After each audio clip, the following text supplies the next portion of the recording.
II nasceu em Coimbra em 1185 e ali faleceu em 25 de março de 1223. Começou a reinar em 1211. Muito embora, segundo dizem, fosse um homem agigantado, a obesidade impediu-o de participar ativamente na guerra do seu tempo. Enfermiço, tinha uma doença de pele desde sempre e que depois degenerou em lepra, que foi o que acabou por o matar. Dom Afonso II nunca foi um guerreiro, como vos disse, e, apesar disso, foi no seu reinado que caiu a praça de Alcácer do Sal. Depois de uma grande batalha que aqui se travou em 11 de setembro de 1217, Alcácer acabou por se render em 18 de outubro de 1217. E foi uma extraordinária conquista na reconquista cristã do território português. A sua atividade de monarca teve como ponto fundamental, ponto fulcral, a luta que travou pela centralização do poder real e onde enfrentou o clero, a nobreza e, inclusivamente, os conselhos, o braço popular da sociedade portuguesa. Caracterizou este reinado pela aplicação das confirmações e das inquirições na sua luta por pôr cobro aos abusos que se verificavam então na aquisição de terras da coroa. Foi um homem que não compreendeu muito bem a sociedade e o tempo em que vivia e por isso se isolou dessa mesma sociedade.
De 1211, Dom Afonso II tinha 25 anos. Era enfermiço, obeso, muito embora com um aspecto imponente, era um homem sem qualquer vocação militar, não tinha gosto nenhum pelas armas, mas em contrapartida tinha herdado de seu pai o gosto pela política interna, pelas lutas com o alto clero, pela centralização do poder real, pelo apoio do braço popular. Amigo e admirador, confesso, do chanceler Julião, que tinha sido chanceler de Dom Sancho I, e com quem muito aprendera e com quem muito se inspirava, Dom Afonso II, muito cedo, começou a aplicar, por assim dizer, as manhas e as doutrinas desse chanceler Julião. Assim, não é de estranhar que logo uns dias depois de ter subido ao trono se recusasse a cumprir o que tinha jurado em Alcobaça junto do pai moribundo quanto às heranças das irmãs e dos irmãos. Reunia logo de seguida cortes aqui em Coimbra as primeiras historicamente comprovadas na história de Portugal. E nessas cortes, de uma forma manhosa, altamente política, preparou a cisão entre o alto clero e a nobreza.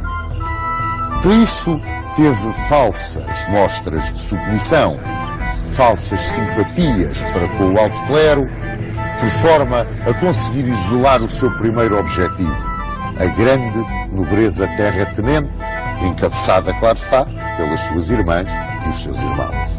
Mas, no entanto, mesmo nessas cortes de Coimbra, marcou o seu terreno com o alto clero. Assim, começou por dizer que ficavam muito limitadas as condições de aquisição de bens pela Igreja. E mais, e que muito embora continuassem dentro do campo jurídico de resolução dos prelados os conflitos de caráter violento ou as faltas de caráter violento cometidas pelos clérigos e demais membros da instituição religiosa, todas aquelas que implicassem dinheiros ou bens passavam para a alçada secular. Estava-se a ver mesmo qual era a ideia de Dom Afonso II. E essa ideia foi perfeitamente captada pelo arcebispo de Braga, Dom Estevão Soares da Silva, que logo aqui nas cortes de Coimbra levantou a voz contra aquilo que Dom Afonso II se propunha fazer. Bom, depois dessas cortes, a guerra com a nobreza foi imediatamente declarada. A guerra com a alta nobreza era um facto evidente. E Dom Afonso II tentou imediatamente desapossar as suas irmãs das terras. E a primeira escolhida foi Dona Teresa. E pretendeu desapossá-la de Montemoro Velho e Jogueira. Dona Teresa apelou para o Papa Inocêncio III.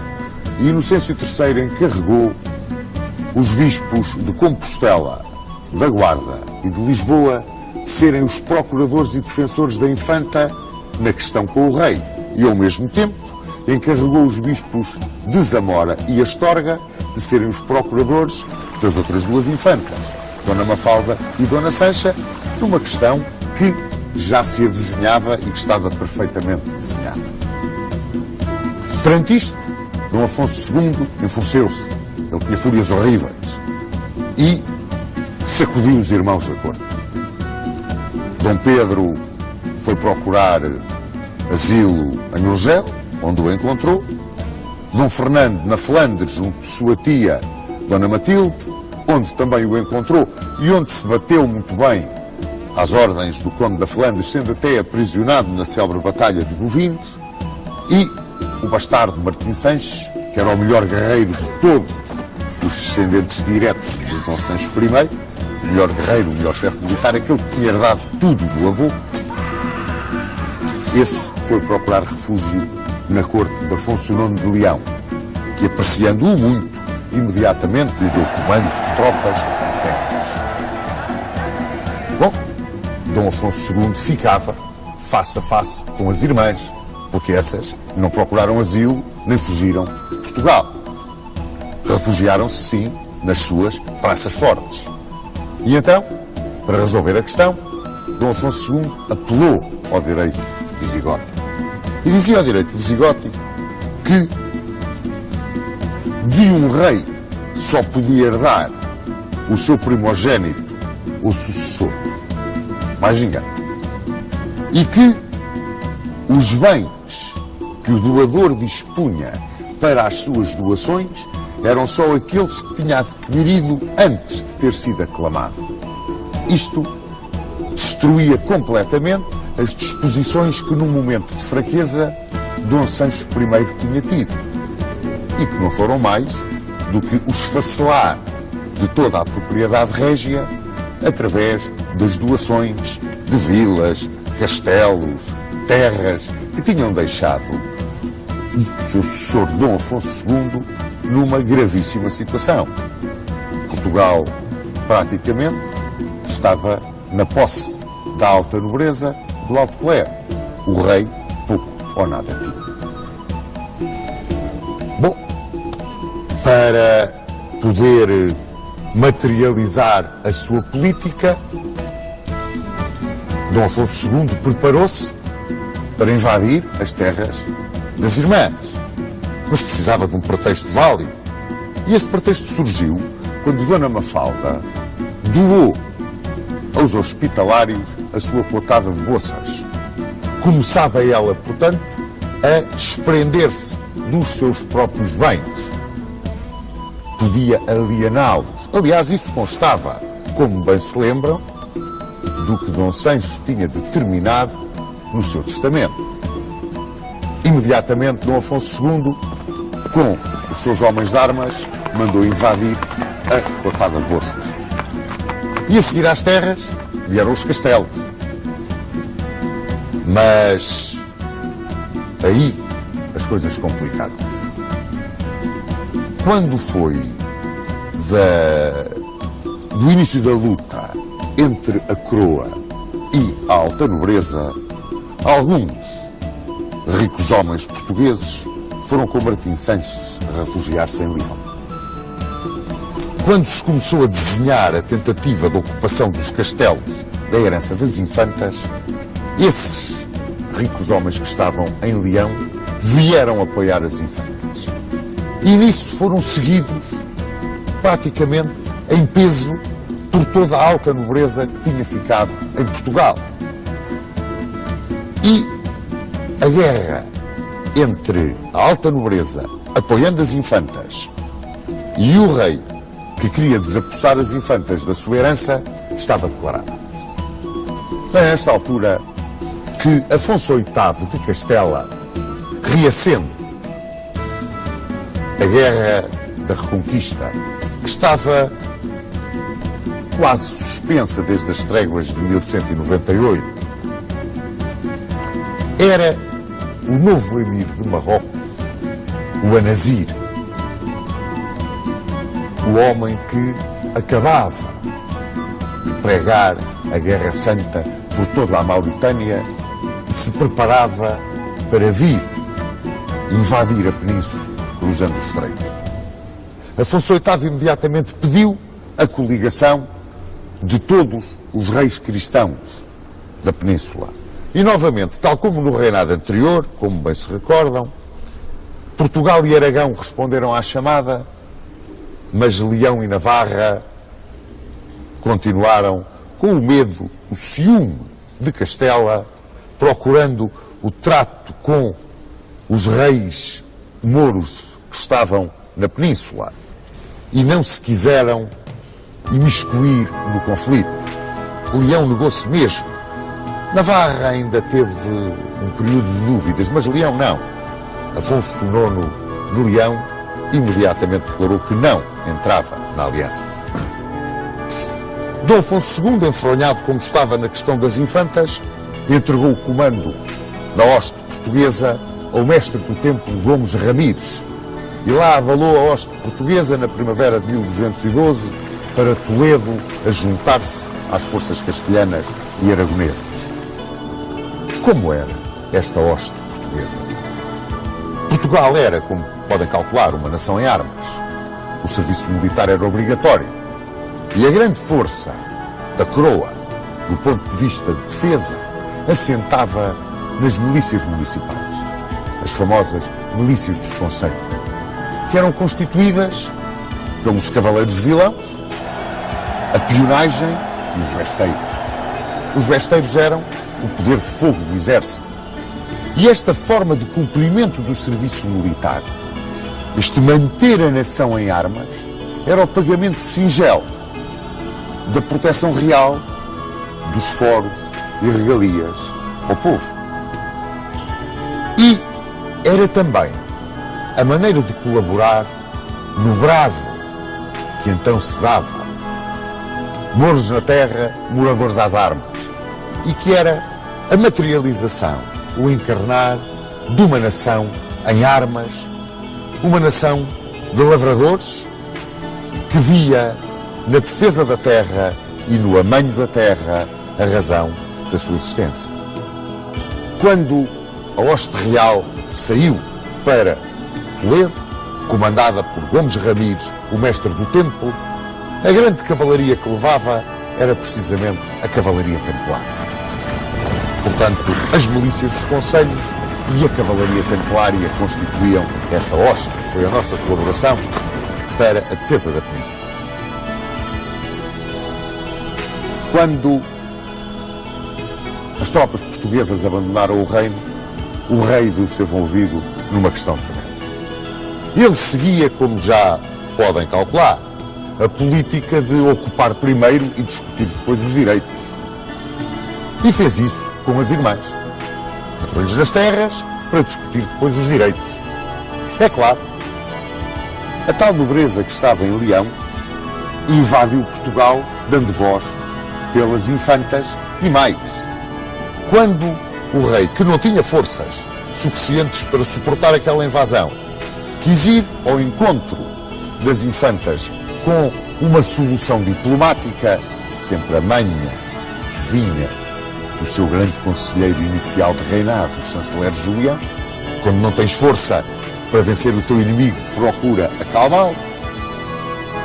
Ele pretendeu acalmar a questão, viu-se apertado pela entrada de gente armada em Portugal, mas essa gente armada não só não quis parlamentar com ele, como aclamou Afonso IX, de Leão.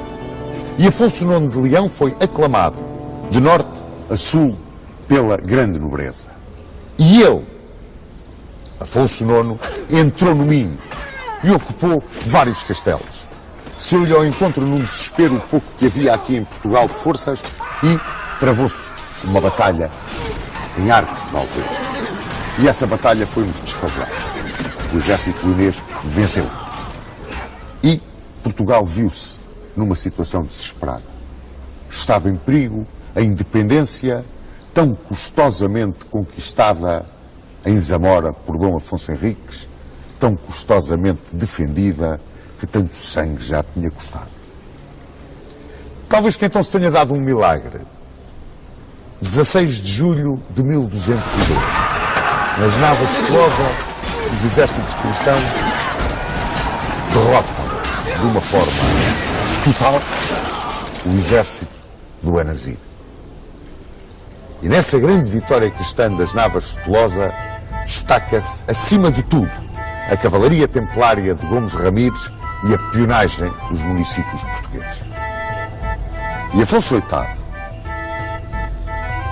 em agradecimento pela colaboração decisiva dos portugueses para essa vitória que salvou a cristandade peninsular, decidiu vir com o seu exército atacar Leão e obrigá-lo às pazes com Portugal, em socorro de Afonso II.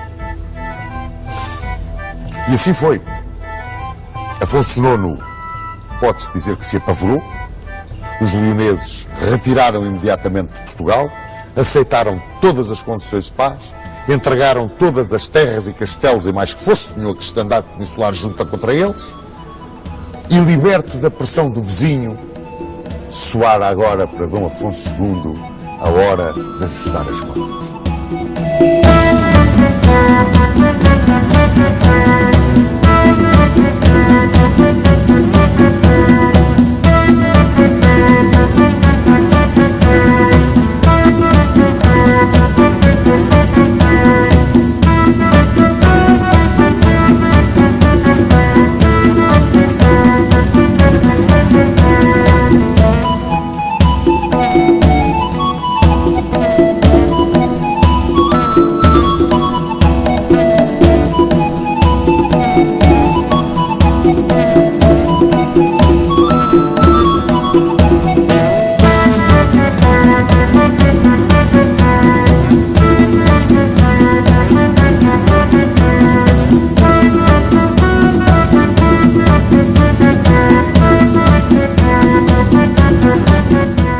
Então o rei contra as infantas e fê-lo numa altura em que de Roma chegavam críticas severas ao seu incumprimento do jurado no testamento paterno. Quando os juízes mandados por Roma chegaram a Portugal para tentar pôr cobro ao litígio, que eram os abades de Oceira e de Espina, Dom Afonso II começou a dialogar com eles com muita habilidade, apresentando as suas razões, defendendo a sua posição, mostrando que era para ele importante essa centralização do poder real com que tanto sonhava, e a oposição que a isso faziam as próprias irmãs. Os abades multaram. E multaram-no em 150 mil morabitinos. E Dom Afonso II, que era um avarento, como bem se lembram, recusou-se a pagar os 150 mil morabitinos, disse que era um exagero e que não pagava. Imediatamente os juízes excomungaram. Caiu sobre ele e sobre o reino o interdito. E isso significava que as fronteiras ficavam abertas a uma invasão leonesa. Mas isto corria 1214. O Papa Inocêncio III resolveu procurar não manter a excomunhão sobre Portugal e sobre o rei e achar uma solução para o conflito que agradasse a ambas as partes, até porque o Papa necessitava que, numa península que estava em plena cruzada da Reconquista, digamos assim, houvesse paz entre os cristãos e que não houvesse nenhum daqueles monarcas excomungado. E então mandou ouvir novamente o processo, mandou fazer nova inquisição ao processo e decidiu que não era justo, não era admissível, digamos assim, que os castelos pertencessem a particulares. Determinou que os castelos passavam para a posse do rei, ficando as infantas com as vilas e os rendimentos. Resolvia-se assim, mais ou menos, a questão das infantas. Vamos ver que ainda se alargou um bocado. Mas levantou-se o interdito a Dom Afonso II e parecia que tudo tinha acalmado. Não tinha. Em 1216, o rei lança-se numa luta frontal contra o clero e contra a nobreza. Lança-se numa luta frontal, determinando a execução de confirmações gerais. Aqui, em 1220, seguiram as inquirições. Estas confirmações e as inquirições eram ações administrativas para procurar pôr cobro aos abusos que o clero, a nobreza e até os conselhos faziam com a posse indevida de terras e bens que pertenciam à coroa. Estas confirmações, que havia vários tipos de confirmações.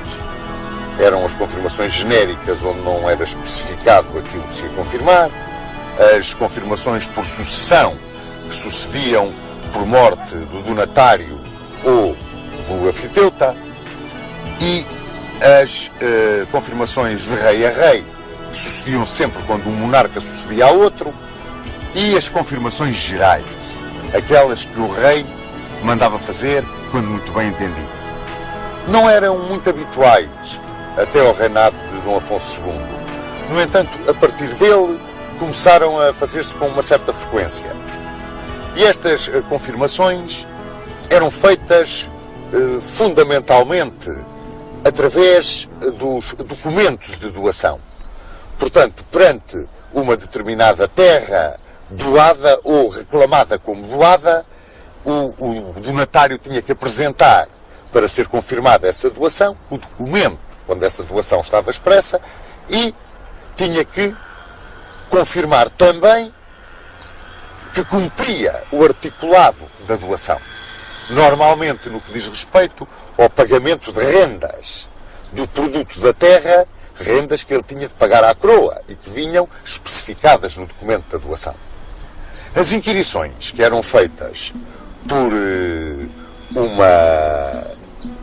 um conjunto, uma equipe, digamos, de inquiridores, que variou, nos primeiros tempos eram 12, depois passou para 4, e que que eram os juízes, digamos assim, as justiças régias. Esses iam perguntar a pessoas dos lugares que estavam englobados na doação se cumpria o que estava determinado na concessão da terra, sobretudo no que diz respeito ao comportamento perante a coroa. É claro que estas inquirições e até as confirmações, mas as inquirições eram uma prova do poder real. Quer dizer, eram um sinal exterior do poder do rei. Porque eram feitas, muitas vezes, sobre cotos. Ou seja, terras que estavam vedadas ao acesso dos funcionários régios. Esses cotos, na altura de Dom Afonso II, foram, não direi invadidos, mas os funcionários régios foram lá fazer os inquéritos junto dos moradores. É curioso que estas medidas não agravavam só o clero e a nobreza, agravavam também os concelhos. Porque os concelhos, sobretudo aqueles concelhos limítrofes na zona de fronteira, também às vezes iam buscar o seu bocado de terreno à propriedade da coroa.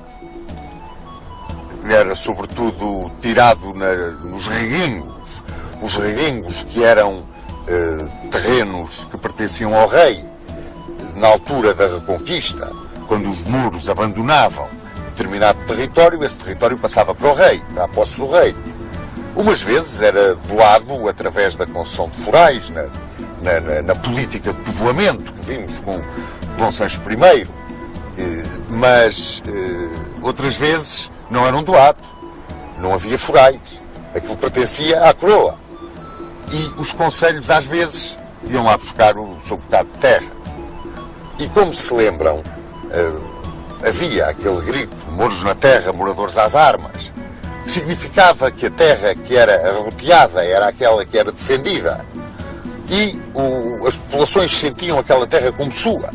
Se chegavam os funcionários régios e lhes queriam tirar a terra porque não havia documento justificativo de que aquela terra era do concelho, os moradores não ficavam grandemente satisfeitos. E isso atuou um bocado como elemento isolador de Dom Afonso II. Ele ficou isolado da nobreza, do clero e das próprias populações dos concelhos. Foi um erro que ele cometeu. Ele andou um bocado à frente daquilo que eram os costumes do seu tempo de rei. Entrava 1217 e em Santa Cruz de Coimbra começava-se a ouvir falar de Fernando de Bulhões.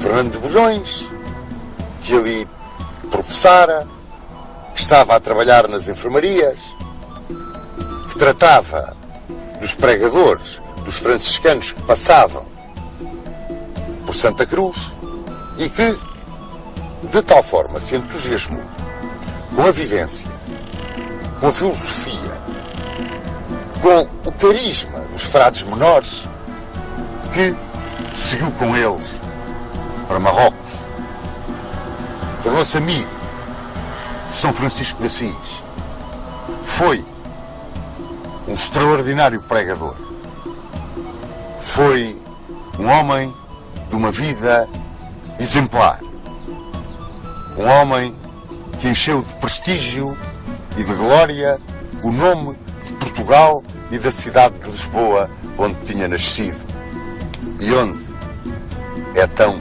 celebrado e festejado, talvez de uma forma que não tem absolutamente nada a ver com aquilo que ele foi, e que é o nosso Santo António de Lisboa. Morreu em Pádua em 1231 e pouco depois foi canonizado pela Igreja. Foi um caso de canonização extremamente rápida. Tais foram os milagres que lhe foram atribuídos. Ora, na primavera de 1217, arribou a Lisboa uma esquadra de cruzados alemães que iam para a Terra Santa. E o bispo de Lisboa, Dom Soeiro, aproveitou a chegada daqueles cruzados para os convidar a, juntamente com tropas portuguesas, conquistarem a praça de Alcácer do Sal. A 10 léguas de Lisboa, Alcácer do Sal era, além de ser uma posição estratégica extraordinariamente importante, era um espinho cravado no flanco atlântico da reconquista cristã.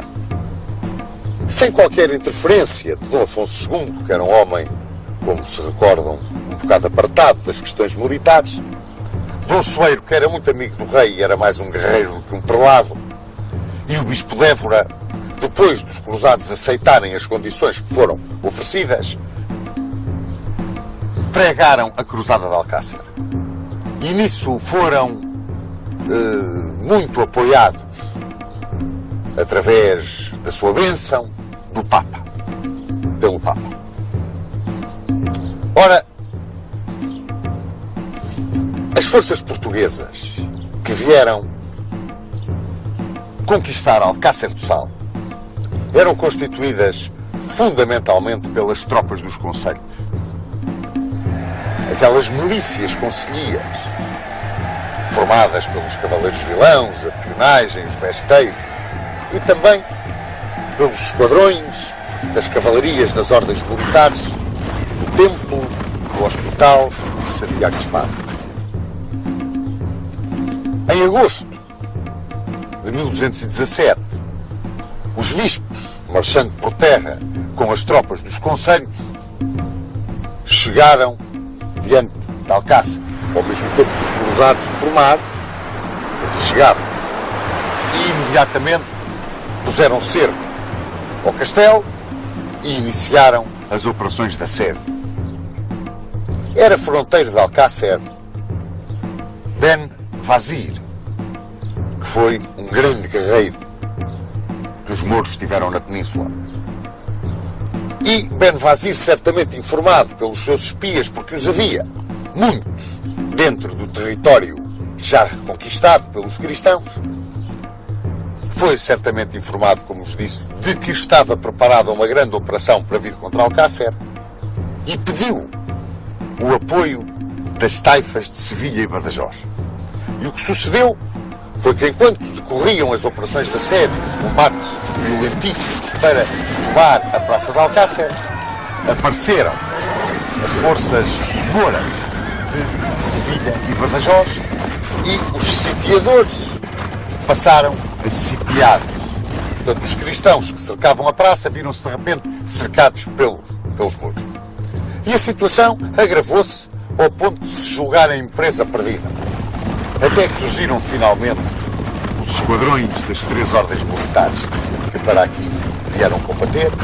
O Templo, os Templários eram comandados por Pedro Alvítis, os Hospitalários e a Ordem de Santiago de Espada, que tinha como mestre um homem muito pequenino de estatura, mas um gigante militarmente falando. Era um guerreiro extraordinário, era um líder de primeira água, um homem com um carisma fantástico, que levava os seus cavaleiros atrás dele, como eu costumo dizer, a bater à porta do inferno. Chamava-se Martim Barregão. E foi ele que comandou as forças cristãs na batalha campal que então se travou neste terreno, nesta campina que está atrás de nós e que ficou chamada a Batalha de Alcácer. Esta Batalha de Alcácer foi uma das poucas batalhas campais que se travaram nos 781 anos da conquista cristã.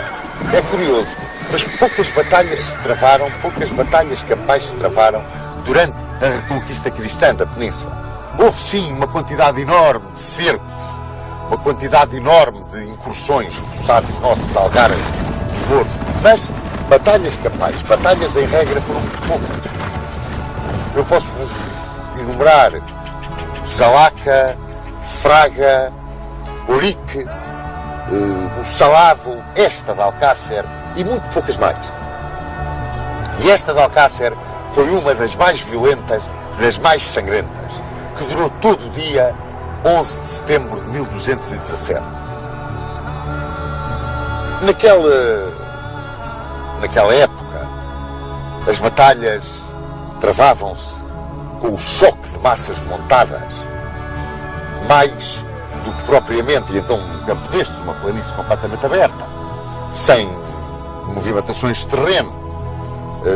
As batalhas eram, por assim dizer, justas entre cavaleiros de um lado e cavaleiros do outro.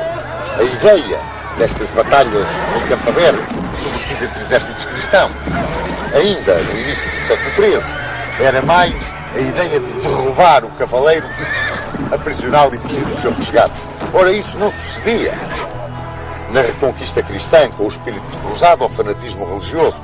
Eram quase batalhas de extermínio. E batalhas onde o poder de choque da cavalaria cristã se sobrepunha, na maior parte das vezes, à ligeireza da cavalaria dos muçulmanos. Esse poder de choque da cavalaria cristã, que vinha, isto a título de mera curiosidade, desde os meados do século IX, quando, com Carlos Magno, a cavalaria começou a montar em arreios, com estribos, o aparecimento dos estribos, deu à cavalaria o poder de choque que até ela não tinha. Uma vez que os cavaleiros montavam, os arreios tinham, a aba de trás do arreio era subida quase até meio das costas do cavaleiro, e com os estribos calçados o cavaleiro esticava as pernas para a frente, apoiava-se nos estribos, apoiava-se na parte de trás do arreio, com a lança por baixo do braço. Era um ariete que entrava com todo o apoio para o cavaleiro pela cavalaria adversária ou pela infantaria adversária. E quando, como no caso das ordens militares, sobretudo dos templários, esta carga era feita em bloco, não se procurava o combate individual, procurava-se atuar em bloco, a vitória contra tropas muito mais ligeiras, com outra filosofia, como era o caso dos muçulmanos, e em terreno aberto como este, não tinha grandes dúvidas de quem poderia ganhar. Muito embora, e aqui também convém ressalvar, em duas das grandes batalhas campais que se deram na Reconquista, que foi Zalaca e Alarcos, a vitória coube precisamente aos muçulmanos.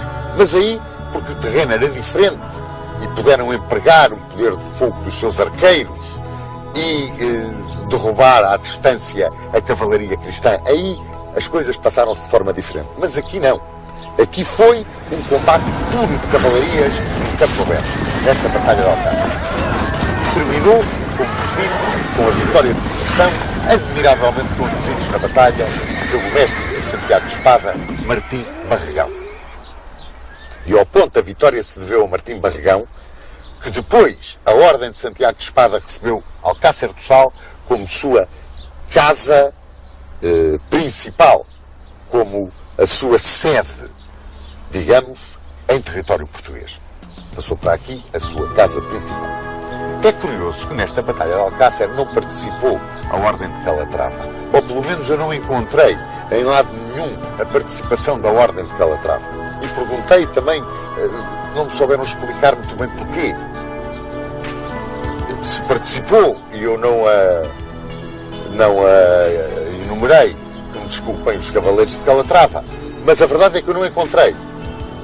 E acho estranho não vir, digamos, na ordem de batalha, a cavalaria de Calatrava. Esta cavalaria de Calatrava era muito querida por Dom Afonso II. Eles eram chamados em Portugal os freiros de Évora, porque a casa-mãe deles era em Évora. E foi-lhes atribuída como casa-mãe a Viz. E, muito pouco tempo depois, passaram a ser conhecidos pela Ordem da Viz. Portanto, a nossa Ordem da Viz era a Ordem de Calatrava. Em 1218, chegava a Portugal, talvez a grande vitória diplomática do reinado de Dom Afonso II. O Papa Honório III mandava-nos uma bula, Manifestos Probatum, tinha o mesmo nome da bula de 1179, que reconhecia a realeza de Dom Afonso Henriques e dos seus sucessores e a posse das terras conquistadas. Esta bula de 1218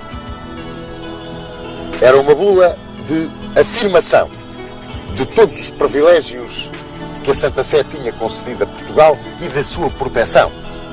O que, estranhamente, está em contradição com a política de centralização do poder real e a política de centralização do poder real feita com o ataque frontal ao clero, que foi uma constante no reinado de Dom Afonso II. Eram ministros do rei, nesta altura, Pedro Anes, Gonçalo Mendes e o Deão da Sé de Lisboa, Mestre Vicente, que era um grande discípulo do chanceler Julião. Com certeza lembram-se do chanceler Julião, o homem que Dom Afonso II tanto admirava e tinha sido o chanceler de seu pai, de Dom Sancho I. E foi precisamente por causa deste Mestre Vicente que Dom Afonso II travou com o poder do clero o mais agudo de todos os conflitos do seu reinado.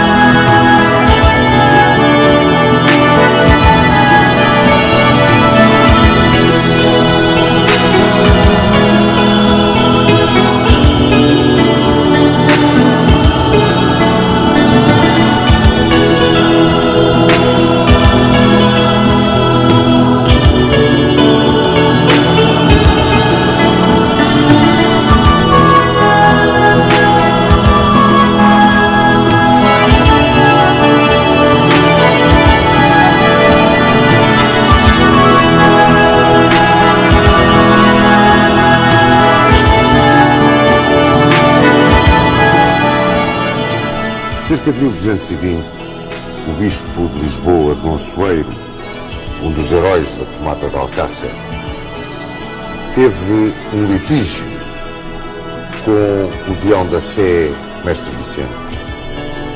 E Dom Afonso II favoreceu o Mestre Vicente nesta questão.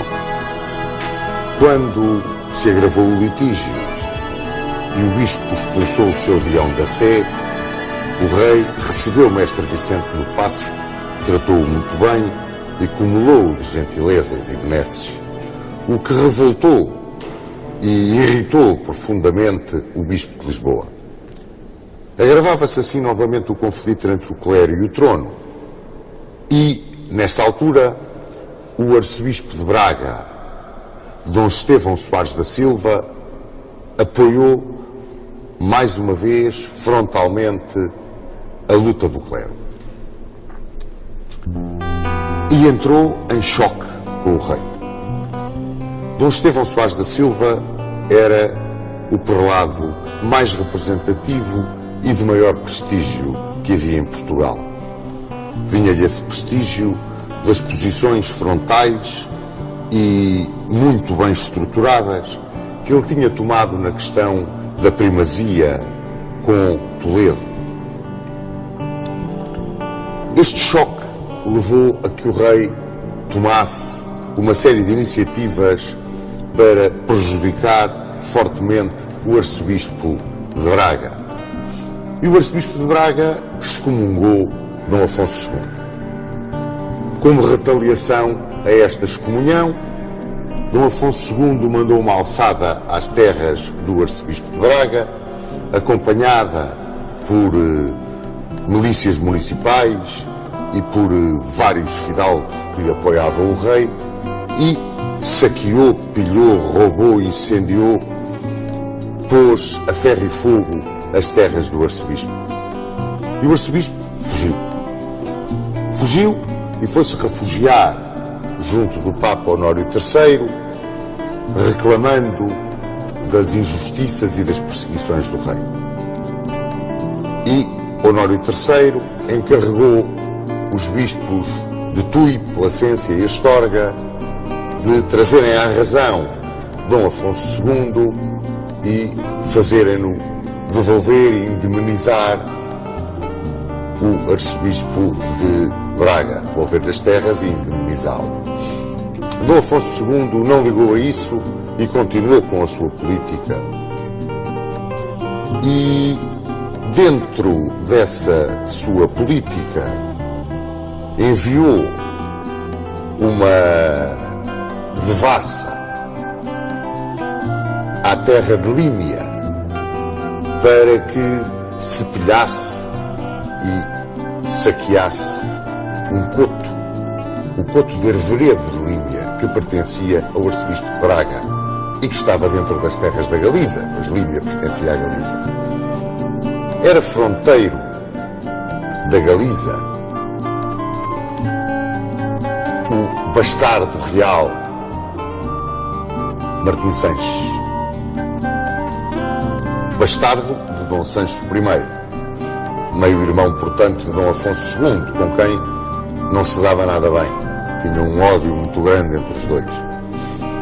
E era fronteiro de Límia e de Toronho. Ele tinha-se refugiado no Reino de Leão e Afonso IX gostava muito dele. Achava que ele era um grande guerreiro, um grande capitão. E realmente depois ilustrou-se na Batalha de Terrada contra os mouros.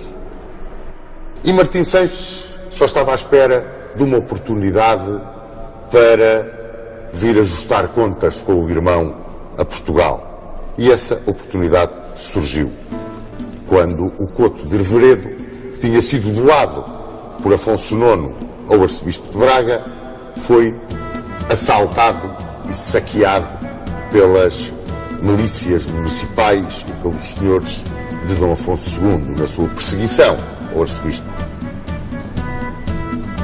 E Martim Sanches entrou em Portugal, foi direito a Ponte de Lima.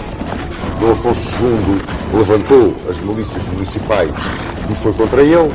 Quando chegou a Santo Tirso, retirou para Gaia e entregou o comando das suas forças a 3 senhores. Quando a milícia portuguesa, a milícia municipal, focou contra as forças de Martim Sanches em Barcelos, foram derrotados. As forças reais retiraram-se sobre Braga, foram derrotados novamente. E retiraram sobre Guimarães e novamente derrotados, viram-se cercados por Martim Sanches no castelo de Guimarães. Foi nesta altura que Afonso IX de Leão invadiu Portugal por Trás-os-Montes e tomou Chaves sem resistência. O norte do país estava a ferro e fogo.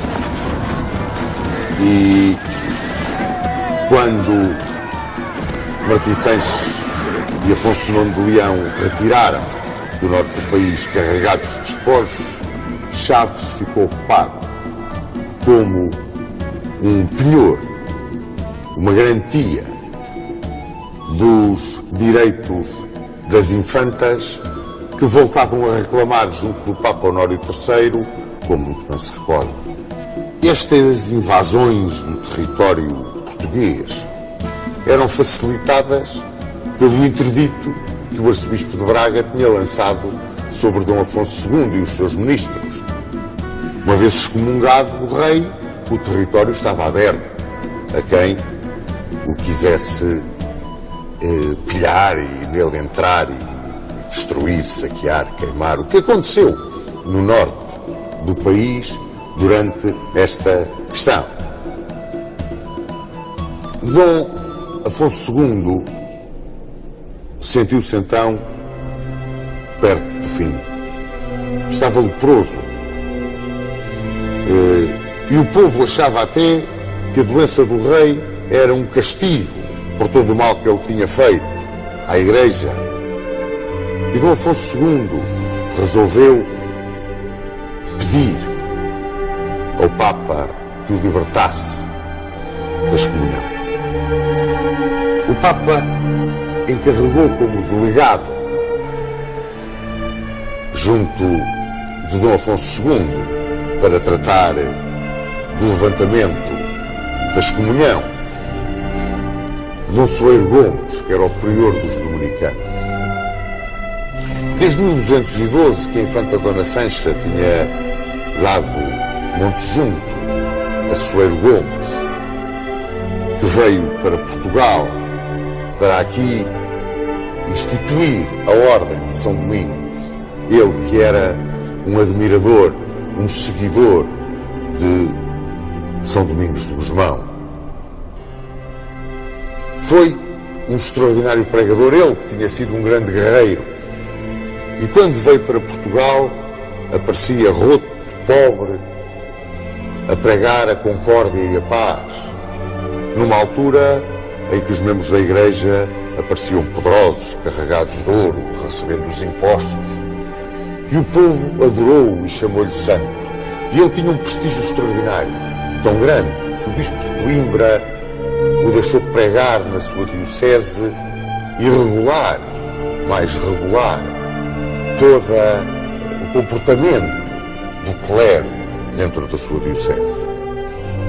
Pois, mesmo com a intervenção de Soeiro Gomes, Dom Afonso II, às portas da morte, tão tenaz era na sua luta contra o clero, que hesitou em assinar as cláusulas que vinham impostas de Roma.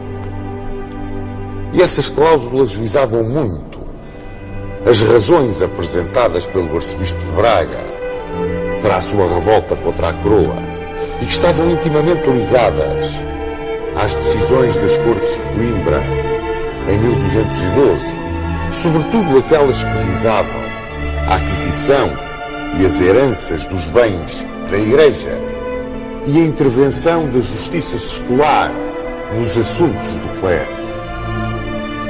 Isso depois iria ser resolvido no reinado seguinte, mas mesmo excomungado, esses pontos e a restituição dos bens ao arcebispo, isso é que para o rei era uma coisa que o atormentava.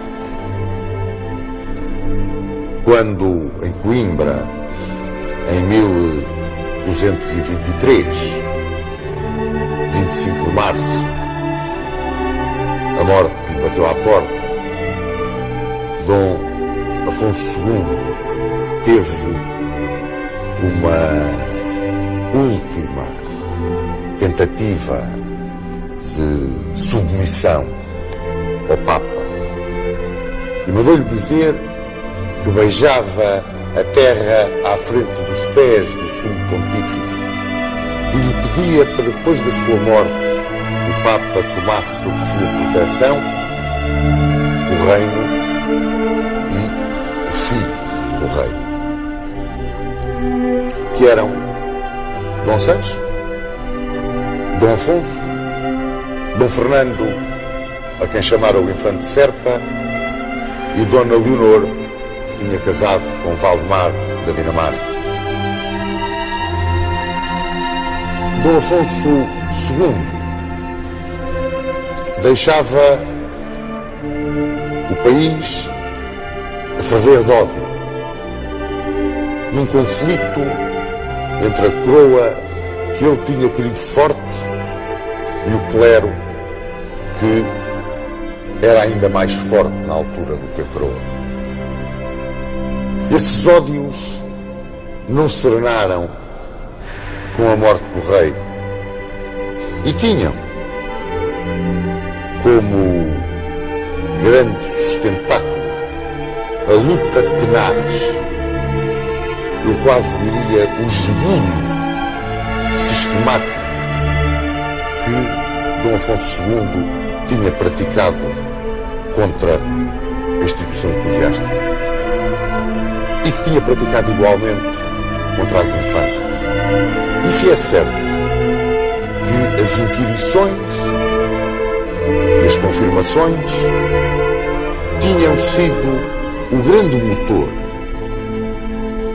do minar de um possível feudalismo e do poder da Igreja, e iriam depois facilitar a centralização completa do poder real e definir perfeitamente as classes sustentáculo do Estado português, a verdade é que Dom Afonso II cometeu um erro muito grande.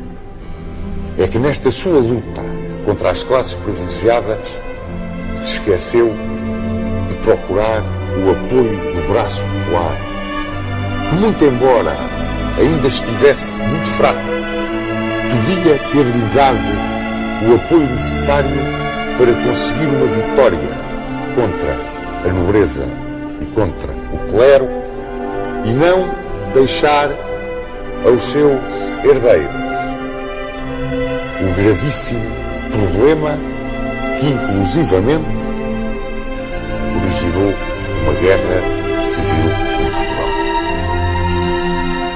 Morreu Dom Afonso II, como vos disse, em 25 de março de 1223 e foi trazido para aqui, para o Mosteiro de Alcobaça, muito embora com todos os protestos do arcebispo de Braga, porque estava excomungado, um ano depois, em 1224.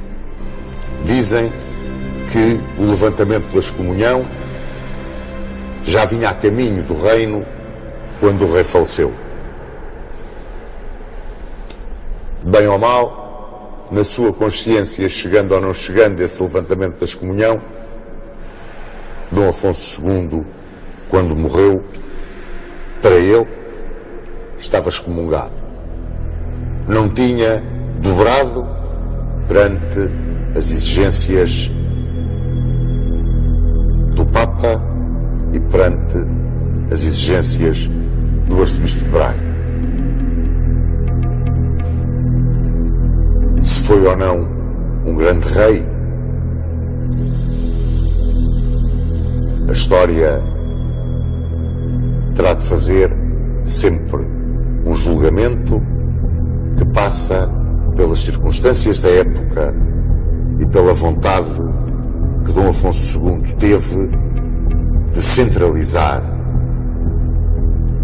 e engrandecer o poder da coroa.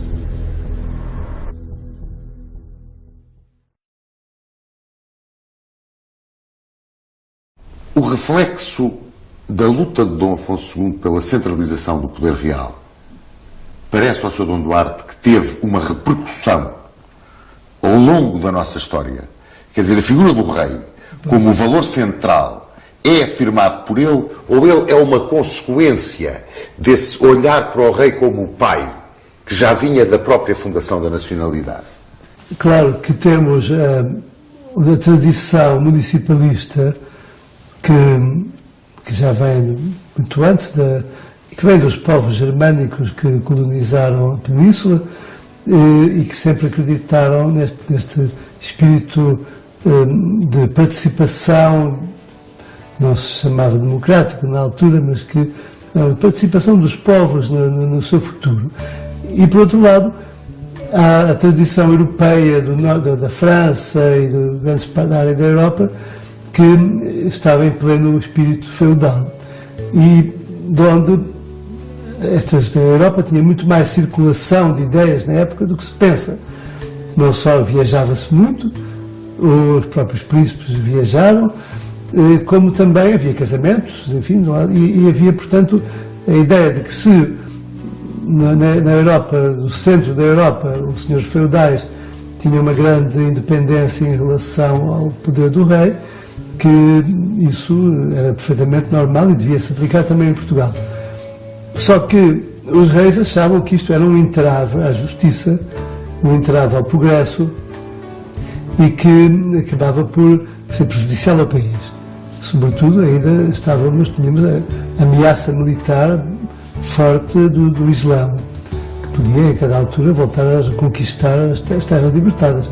Portanto, era importante que os senhores tivessem os seus exércitos, tivessem as suas tropas, mas era muito importante também que os municípios desenvolvessem cada vez mais o seu espírito de coesão e de autodefesa face a um ataque inimigo que podia surgir em qualquer altura. É aquela frase célebre que se dizia no reinado de Dom Afonso II, moros na terra, moradores às armas, que é a base, na minha opinião, da nação em armas, que Portugal sempre foi. Mas, na sua luta, Dom Afonso II, até certo ponto, desafiou a Igreja.